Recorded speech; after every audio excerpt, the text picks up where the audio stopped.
Gentlemen, spawning here in the bottom right-hand corner of Daybreak as the Red Zerg.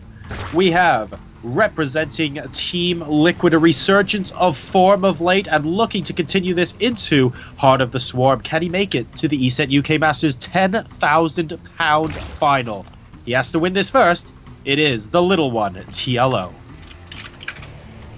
His opponent, representing NRS in the top right-hand corner, spawning as the blue Protoss player, an incredibly solid veteran of the European scene. Can he make it through his illustrious opponent and really stamp his authority on this tournament? We'll find out. It is WELMU. So, the big question we've got to ask ourselves is what we could be expecting, because this matchup has actually, in my opinion at least, changed up one of the most. Gone are the days of Infestor Broodlord v Colossi Archon Mothership. Now it is all about the mid-game and early game. The Mothership core gives you the ability to be so aggressive, and Roach, Hydra, Swarm hosts give the Zerg players so much mobility and options in the mid-game that really, this could go any which way. I think it can, and I mean, we've already seen some interesting games on Daybreak today. Probably we're going to see something a little more standard now, but Dave Rave certainly gave us something to chuckle about. Unfortunately, not quite pulling it off. I think I'm going to start, because we've only really seen 2 games of Dave Rave, and we saw some cheeses come out of him, so I think we're going to start referring to him as different types of cheeses if we see him at I-48. That would be quite fun.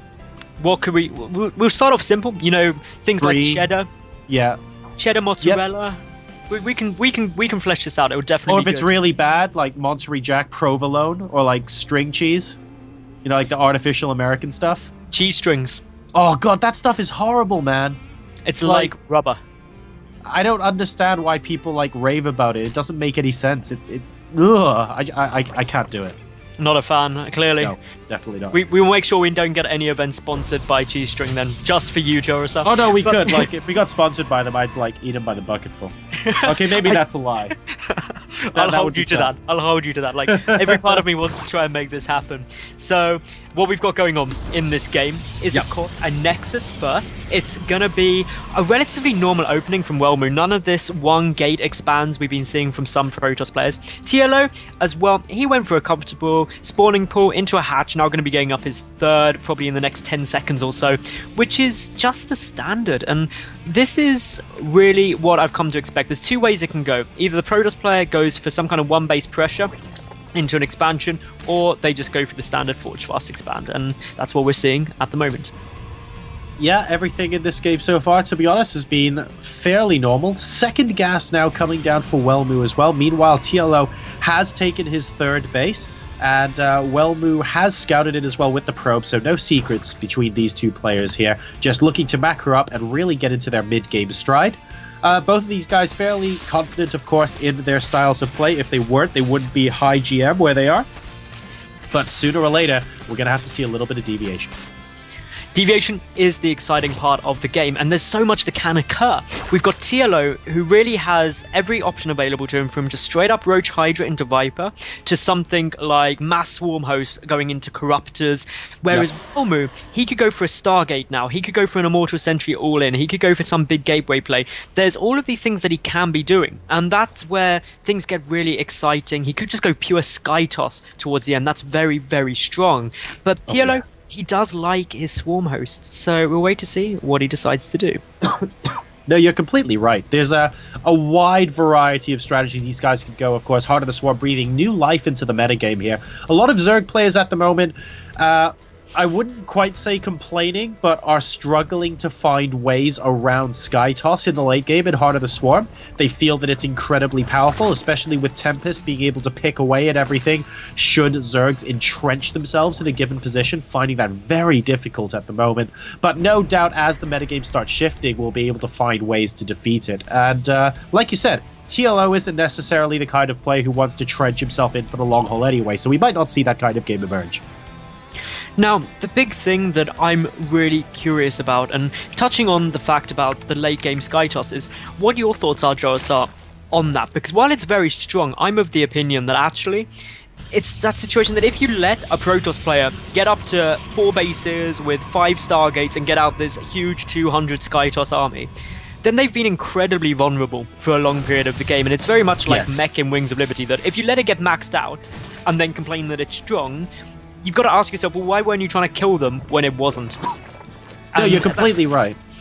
And I think that's... Sorry, go on. All I was going to say is I think that's where a lot of Zerg players need to start utilizing Roach Hydra in the mid-game a lot, because that's where Skytoss really is weak. Before you get a good number of air units out, Hydras are so powerful. Oh, you're completely right, especially in Heart of the Swarm with lovely new speed buffs to the Hydralisk as well, making them significantly more viable in a wide variety of unit compositions. We see 2 Stalkers and a Mothership Core here from WELMU, just doing a little bit of tickle damage to TLO, but nothing major at the moment. And I think, yeah, you've hit the nail spot on the head here. Skytoss very, very strong in the late game, but you need to go back to sort of turtly Terran or turtly Zerg style of play for Wings of Liberty and ask yourself, well, if it's very strong in the late game, what timings can I do in the mid game to make sure they never get there in the first place? So these Stalkers, this Mothership Core, poking and prodding out, and the reason this is so viable is because should TLO get a miracle surround, manage to get all of those units trapped, not again. He just recalls, and we see now a Dark Shrine coming out.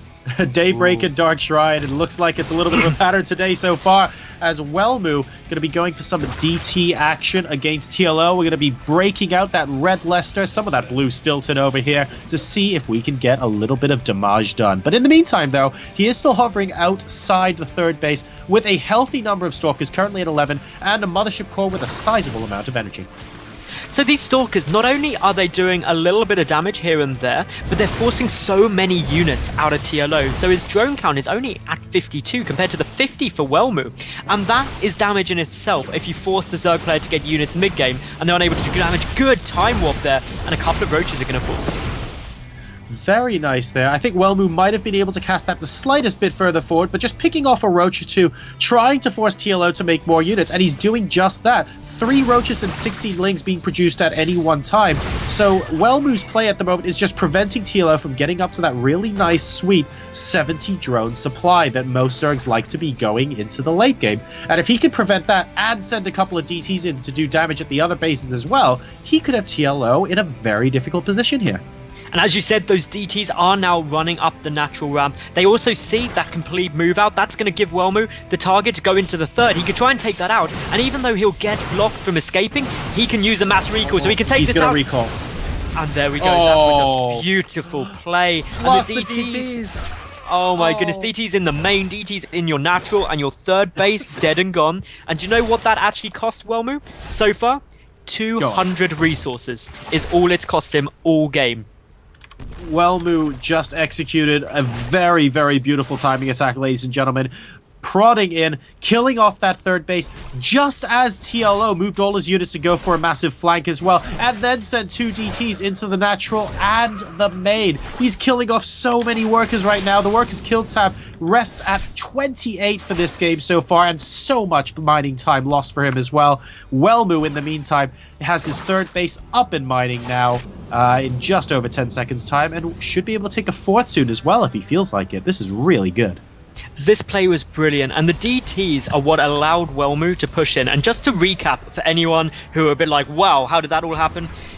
What happened? WELMU sent DTs in towards the natural, saw TLO pushing out, but we've got engagement actually coming in here, so I'll cut myself short. But there's a good number of Stalkers here. Blink is done, and as such, TLO is going to have a good engage. He really is. A very nice time warp there, but he needs to be able to kite back because the roaches inside that time warp are still doing some damage. TLO actually getting a good concave here, but there might be too many units from WELMU. He's currently a 111 supply to 95. It's not going to be enough though. GG! And WELMU takes game number 1 versus TLO. What a brilliant play there at the third base with the DT plays as well. Fantastic moment of the evening.